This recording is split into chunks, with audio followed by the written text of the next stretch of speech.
Hello friends, तो आप सभी का हमारे यूट्यूब चैनल माँ सरस्वती ऑनलाइन क्लासेज चैनल पर हार्दिक स्वागत है।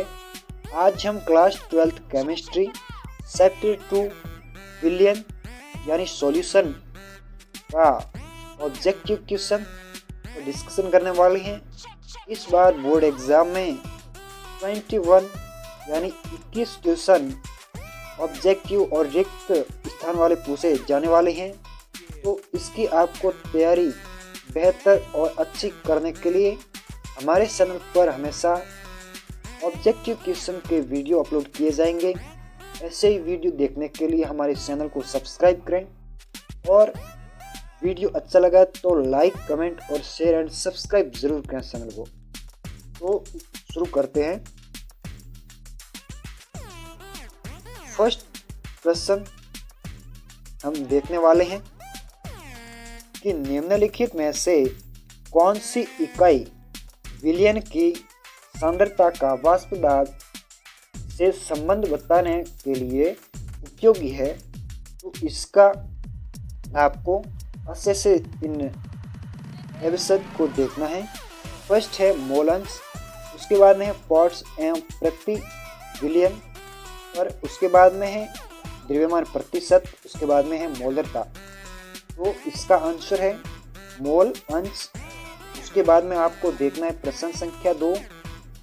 प्रश्न संख्या 2 में आपसे पूछा गया है कि कक्ष ताप पर शर्करा को जल में घोलने पर विलयन शून्य से ठंडा लगता है। निम्नलिखित में से किस स्थिति में शर्करा की विलयनता सर्वाधिक तेजी से होगी? फर्स्ट है ठंडे जल में शर्करा के लिए क्रिस्टल, गर्म जल में शर्करा के लिए क्रिस्टल, उसके बाद में है ठंडे जल में शर्करा का पाउडर, उसके बाद में गर्म जल में शर्करा का पाउडर। तो इसका आपके आंसर है वो राइट हो जाएगा गर्म जल में शर्करा का पाउडर। उसके बाद में आपका प्रश्न तीसरा है सामान्य अवस्था पर वाष्पशील द्रव विलायक में ठोस विलय के घुलने की दर होती है, क्रिस्टलीकरण की दर से कम होती है। उसके बाद में क्रिस्टलीकरण की दर से अधिक होती है। उसके बाद में है क्रिस्टलीकरण की दर के बराबर होती है, अर्थात यानी उसके बाद में शून्य होती है। इसका आंसर है आपके क्रिस्टलीकरण की दर बराबर होती है। उसके बाद में है प्रश्न संख्या 4। प्रश्न संख्या 4 में आपसे पूछा गया है कि एक बीकर में पदार्थ A का विलयन रखा गया है और इसमें एक की थोड़ी सी मात्रा मिलाने से पदार्थ अवक्षेपित हो जाता है। तो यह विलयन कौन सा है? फर्स्ट दिया हुआ है संतृप्त, उसके बाद में संतृप्त, उसके बाद में असंतृप्त और सांद्र।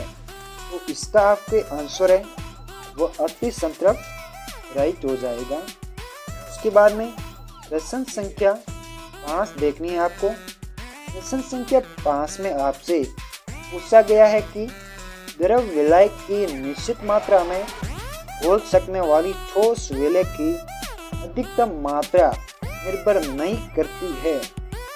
फर्स्ट दिया हुआ है ताप पर, विलय की प्रकृति पर, दाब पर, विलय की प्रकृति पर। तो इसका आंसर आपके हो जाएगा दाब पर। उसके बाद में आपको प्रश्न संख्या 6 दिया गया है ऊंचाई पर रहने वाले व्यक्तियों के ऊतकों एवं रक्त में ऑक्सीजन की कमी सांद्रता का कारण होता है।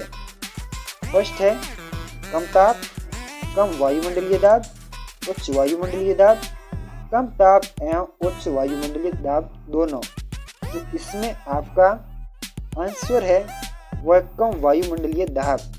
अगर आप ऊंचाई वाले स्थलों पर जाते हो तो आप वहाँ पे वायुमंडलीय दाब है वो कम हो जाता है, इसकी वजह से आपको सांस लेने में तकलीफ होती है।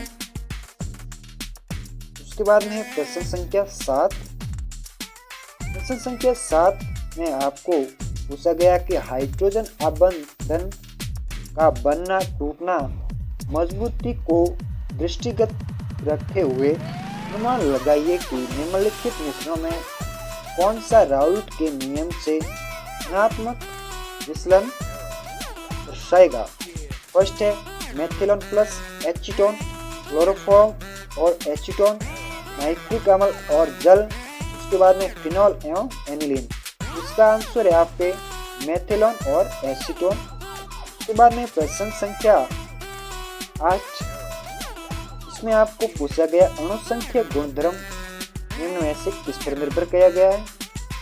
फर्स्ट है विलयन के घुले हुए विलय कणों की प्रकृति पर, विलयन में विलय के कणों की संख्या पर, विलयन में घुले विलय गुणों के भौतिक गुणों पर और विलय के कणों की प्रकृति पर।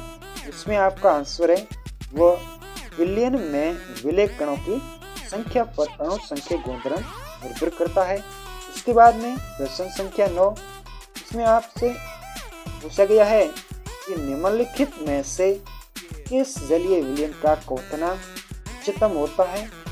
फर्स्ट दिया हुआ 1.0 मिली में दिया हुआ है तो NaOH, Na2HO4, उसके बाद में NH4, NO3, उसके बाद में KNO3। इसका आपके आंसर है वो है सेकंड। उसके बाद में आपको देखना है प्रश्न संख्या 10। प्रश्न संख्या 10 आपको दिया गया है कि क्वथनांक उन्नयन स्थिरांक की इकाई है, यानी इकाई कौन सी है। फर्स्ट दिया गया है कि केजी मोल इनवर्स मोललता के, उसके बाद में मोल केजी के की पावर है वो माइनस मोललता, उसके बाद में केजी मोल की माइनस की घात 1 और के इनवर्स इसकी मोललता, और उसके बाद में है ए मोल केजी में और इसकी घात है जो माइनस। इससे आपका आंसर हो जाएगा फर्स्ट। उसके बाद में प्रश्न संख्या 11। प्रश्न संख्या 11 में आपसे प्रश्न पूछा गया है कि 0.01 मिली ग्लूकोज विलयन की तुलना में 0.01 मिली MgCl विलयन के हिमांक में अवनमन होगा। इसमें आपका फर्स्ट है समान, लगभग दुगुना, लगभग 3 गुने, लगभग 6 गुना। तो इसका आपके आंसर है वो हो जाएगा लगभग 3 गुने। उसके बाद में प्रश्न संख्या 12 है। प्रश्न संख्या 12 में आपसे पूछा गया है अचार बनाने के लिए कच्चे आम को नमक के चंद्र विलयन में रखने पर यह सिकुड़ जाता है क्योंकि। फर्स्ट में है प्राशन के कारण यह जल ग्रहण करता है, प्रतिलोम प्राशन के कारण यह जल होता है, प्रतिलोम प्राशन के कारण जल ग्रहण करता है, प्राशन के द्वारा यह जल होता है। इसका आंसर है आपके प्राशन के द्वारा यह जल होता है। इसके बाद में प्रश्न संख्या 13 में आपको पूछा गया है कि दिए गए ताप पर एक सांद्र विलयन के प्राशन दाब की तुलना। तो इसमें तनु विलयन का प्राशन दाब उच्च होता है, तनु विलयन का प्राशन दाब निम्न होता है। इतना ही होता है जितना तनु विलयन का होता है, और तनु विलयन के प्राशन दाब से नहीं की जा सकती है। इसका आपके आंसर है कि इस प्राशन दाब की तुलना में तनु विलयन का जो आपके प्राशन दाब है वो उच्च होता है। उसके बाद में प्रश्न संख्या 14। प्रश्न संख्या आपको इनमें सऊदी में पूछा गया है कि निम्नलिखित में से कौन सा कथन है वो गलत है। इसका आपके आंसर हो जाएगा वो है चौदहवें का फर्स्ट, यानी आपको दो इन विलायकों में बनाए गए समान मोलुलता ये दो सुक्रोज विलयन के हिमांक में अवनमन समान होंगे। उसके बाद में आपको प्रश्न संख्या 15 देखना है। प्रश्न संख्या 15 में आपको दिया गया है KCl, NaCl और K2SO4 के पॉइंट ऑफ कारक के मान। समस्या है तो इसमें आपको फर्स्ट दिया गया है 2-2 तथा 2। उसके बाद में सेकंड में आपको दिया गया है 2-2 और 3, 2, 1 तथा 2। इसका आपके जो आंसर है वो है सेकंड। उसके बाद में प्रश्न संख्या 16, इसमें आपको पूछा गया है निम्नलिखित में से कौन सा कथन गलत है। इस प्रकार के ही प्रश्न आपको बोर्ड एग्जाम में पूछे जाएंगे। उनकी अच्छी तैयारी यहीं से कर लें ताकि आपके अच्छे परसेंटेज बन सके। इसका आपके आंसर है वो हो जाएगा सेकंड। प्रतिलोम प्राशन में विलय के अणु हैं जो अर्धपारगम्य झिल्ली से निकलकर विलय की कम सांद्रता वाले क्षेत्र से उच्च सांद्रता वाले क्षेत्र की ओर गमन करते हैं। उसके बाद में वेरी इंपॉर्टेंट क्वेश्चन आपके सामने है। क्वेश्चन संख्या 17 कि हेनरी स्थिरांक एच का मान किस प्रकार है। तो इसको ताप बढ़ाने पर बढ़ता है, ताप बढ़ाने पर कम होता है, स्थिर ताप पर रहता है, पहले बढ़ता है फिर घटता है। इसका आपके आंसर है वो फर्स्ट है कि ताप बढ़ाने पर हेनरी स्थिरांक एच का मान बढ़ता है। उसके बाद में इसका वेरी इंपॉर्टेंट करके ऐसे क्वेश्चन आपको पूछे जाने वाले बोर्ड एग्जाम में। उसका जो 18वें का है तब सेकंड हो जाएगा कि सभी गैस के लिए स्थिर होता है। उसके बाद में प्रश्न संख्या 19 में आपसे पूछा गया है कि चित्र को देखकर सही विकल्प का चयन करना है। आपको वीडियो को पॉज करके देख लेना है।